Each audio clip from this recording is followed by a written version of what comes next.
Alright, here in the little town of Kerment, which is in very western Hungary, almost on the border with Austria actually.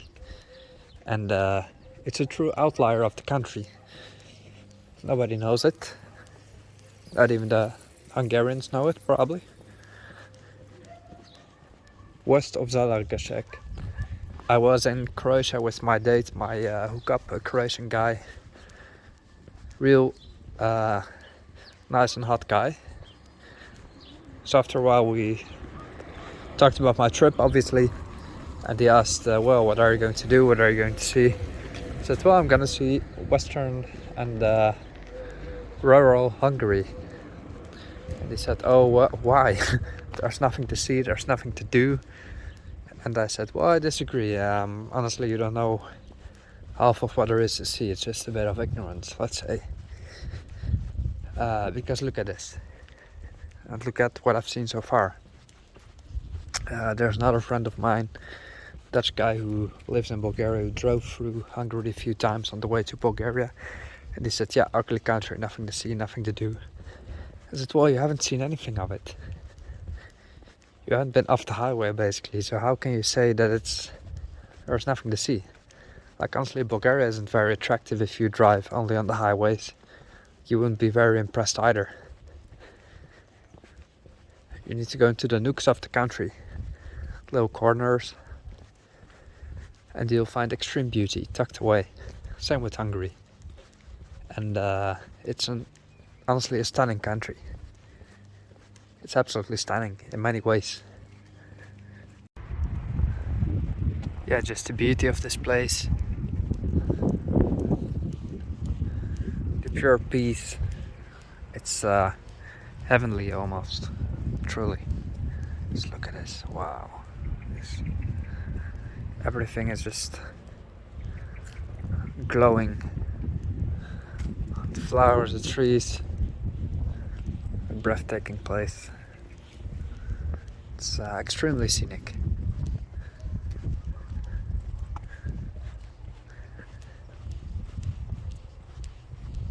Perhaps you think that's exaggerated if you see the video, but if you walk here, you get the true freedom to explore places without plans. You get the smell of the flowers, the good food, the spa hotels, the nice dates. You get in a sort of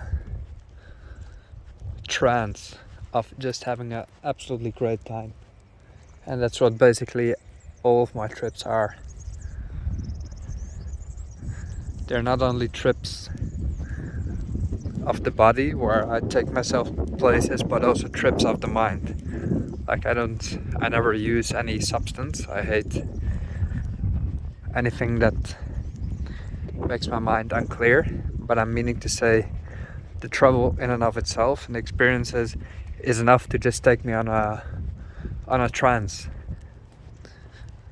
which I suppose I'm very lucky with, because many people actually need to take drugs to feel the way I feel, and I can achieve it with just a Ryanair flight and some nice plans. Don't need anything more in my life. As a kid, I was always obsessed with Romania because it's nearly as big as France. It's completely unknown to anyone basically outside of Romania. At least that's 10 years ago. It's a country with stunning nature. It has everything that you can think of. So I was fascinated by it because nobody ever talked about it, and I thought there must be more to this country than we know. Well, obviously there is, because I went for an internship in my study period, and I worked for online tour operator doing incoming trips to Romania. I remember that I arranged this internship all by myself. We had to actually send faxes with scanned documents. That's how that was. To obtain signatures for the work contract. I actually got paid a pretty decent amount for the time. I could live in Bucharest by myself, lived in a big house full of students, had an absolutely magnificent time, best time of my life with the Romanians. And I remember when I left, my boss, Cătălin Pașcanu, the manager of the company I worked for, wonderful man. He brought me to the airport. And I said, well, I'm happy I got to see Romania. And he said, Leon, you haven't seen Romania. You've visited Bucharest. And he was absolutely right. And I only realized after traveling extensively through all of this country that you cannot see Romania. You cannot see Hungary. You cannot see Bulgaria. You can't. I've spent 7 years in Bulgaria and I haven't seen Bulgaria. I just haven't. And I dare to make the bold statement that I've traveled more within Bulgaria than 99% of the people, because I dedicated 7 years of my life to it. But I haven't seen Bulgaria, and I'll tell you why. It's because these countries are so incredibly big, and when you think you've seen one city, you zoom in to the region. You have 100 villages around it, in a province that's nearly as big as my country, the Netherlands, or 1,000 villages. All of these have monasteries, churches, caves, rock formations. You cannot imagine.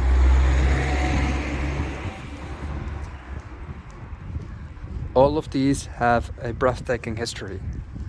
When you zoom in, when you think you've crossed off one city, you've only just started. You've only just set foot in one region. And I'm convinced that there's no person who can ever in a lifetime see all of the Balkans, see all of Eastern Europe, perhaps even see all of Romania and Bulgaria. You need to travel full time to see all of the places of interest. You can't. And that's how my manager was absolutely right when he said, you haven't seen Romania, you've visited Bucharest. And that's what I tell to many people now who say, yeah, I've been to Hungary, not very exciting. I say, you haven't visited Hungary. You haven't seen Hungary. You've traveled along the highway. And there's many Bulgarians who say, well, Bulgaria is not very interesting. Yeah, nice nature, but whatever. But they only take the highway to the coast. And I'd also say, have you truly seen Bulgaria? Probably not. Yes, that's an interesting thing. And you can listen to that argument. You can understand it intellectually. But you cannot have the realization until you've actually traveled by public transport through these areas and experienced on your own how truly huge and diverse it is. And this beautiful palace is what I came to comment for. Let's see if I can reach it. Well, the inside is closed, but I can still admire this palace from the outside. And unfortunately, it's in a very, very bad shape. I guess it all costs a fortune to maintain this. But look at it. What an architecture.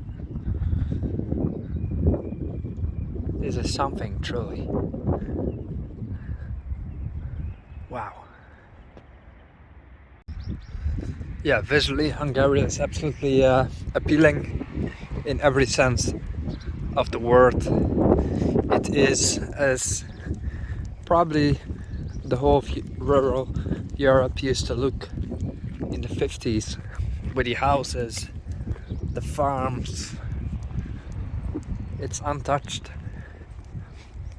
Everything is kept the way it was. And yeah, Hungary gets a lot of tourism, obviously. It's not the quiet backwater that it once was, but that doesn't mean that the whole country gets the same amount of visitors. It doesn't. It's quite obvious, but you'll still, like, I'm the only tourist here. I haven't seen one in days. Ever since Zagreb, I haven't seen any tourists.